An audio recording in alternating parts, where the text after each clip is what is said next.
बुद्ध की शिक्षाएं यीशु मसीह की शिक्षाओं से मेल खाती है। यीशु मसीह जिस प्रकार से इंसानियत सिखाता है, लोगों को अच्छा मार्ग पर चलने के लिए कहता है, लोगों को सब प्रकार के पापों से दूर रहने के लिए कहता है, सेम बातें बुद्ध भी कहते हैं।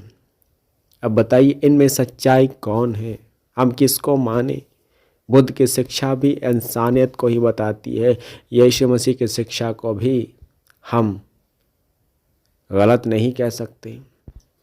बुद्ध की कुछ शिक्षाओं को आप पढ़ सकते हैं जो यहाँ पर लिखा है। दूसरे नंबर से हम पढ़ते हैं तो यहाँ पर साफ लिखा है कि हम लालच नहीं कर सकते, हमें लालच नहीं करना है, लोभ नहीं करना है और हिंसा के काम भी नहीं करना है, कभी भी मारपीट या लड़ाई झगड़े के काम नहीं करना है।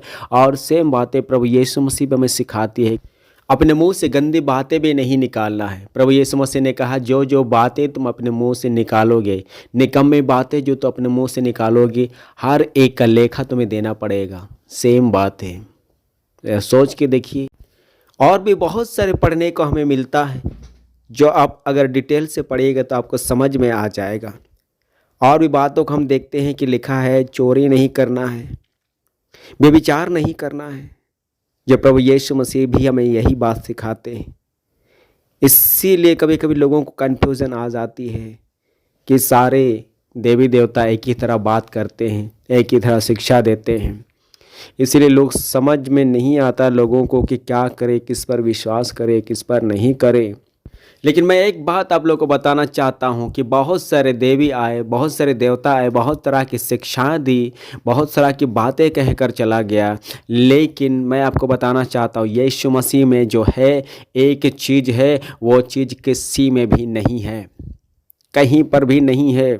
इतिहास देख लीजिए, बड़े बड़े देवी देवताओं के विषय में पढ़ लीजिए, समझ लीजिए। लेकिन एक चीज़ जो यीशु मसीह में ही है वो और किसी दूसरे चीज़ में आपको कभी नहीं मिलने वाला, कभी नहीं मिलने वाला। क्योंकि यीशु मसीह एक ऐसा प्रभु है, ऐसा परमेश्वर है जो सिर्फ वही ये काम कर सकता है और कोई दूसरा कभी नहीं कर सकता। यीशु मसीह के प्यार में एक पिता का प्यार दिखता है। जिस प्रकार से एक बाप अपने बच्चों को खुश करने के लिए, खुशी देने के लिए अपने आप को कुछ भी करने के लिए तैयार हो जाते हैं, वैसे ही प्रभु यीशु मसीह जब इस धरती पर आया तो हमारे लिए आया, हमें जीवन देने के लिए आया, अनंत काल का जीवन देने के लिए आया। और उनके विषय में लिखा है वो हमारे लिए मारा गया, गाड़ा गया और तीसरे दिन जी उठा। मैं आपको बताना चाहता हूँ कि यही एक चीज़ है जो किसी में भी नहीं पाया जाता है। सब मर मिटे, सब लोग मर गए, उनकी कब्रें आज भी वहाँ पर पाई जाती है। लेकिन एक ही कब्र है, वह है यीशु मसीह की कब्र जो खाली है। क्योंकि वो मारा जरूर गया था लेकिन वो जीवित हो गया, जिंदा हो गया, क्योंकि वो परमेश्वर था, है और हमेशा रहेगा। यही बात सब लोगों में से प्रभु यीशु मसीह को अलग करती है। और यही चीज़ किसी में नहीं पाया जाता है कि कोई मर कर जी उठा। यीशु मसीह ही मर कर जी उठा। इसीलिए तो वो कहता है जो मुझ पर विश्वास करेगा वो मर भी जाएगा तो भी जिएगा, क्योंकि पुनरुत्थान और जीवन मैं हूँ। यीशु ने साफ साफ कहा, उन्होंने साफ कहा मार्ग, सत्य और जीवन सिर्फ मैं ही हूँ और मेरे द्वारा ही परमेश्वर तक पहुँच एक मनुष्य की हो सकती है।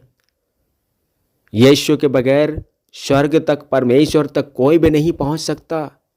यीशु ने खुलकर बात बोली है, आपको भी पता है। जो अविश्वासी हैं तो जो नहीं विश्वास रखते हैं उनके लिए भी एक संदेश है कि यीशु के बगैर कभी भी हम परमेश्वर तक नहीं पहुंच सकते, क्योंकि यीशु ही एकमात्र रास्ता है जो हमें परमेश्वर तक पहुंचाती है।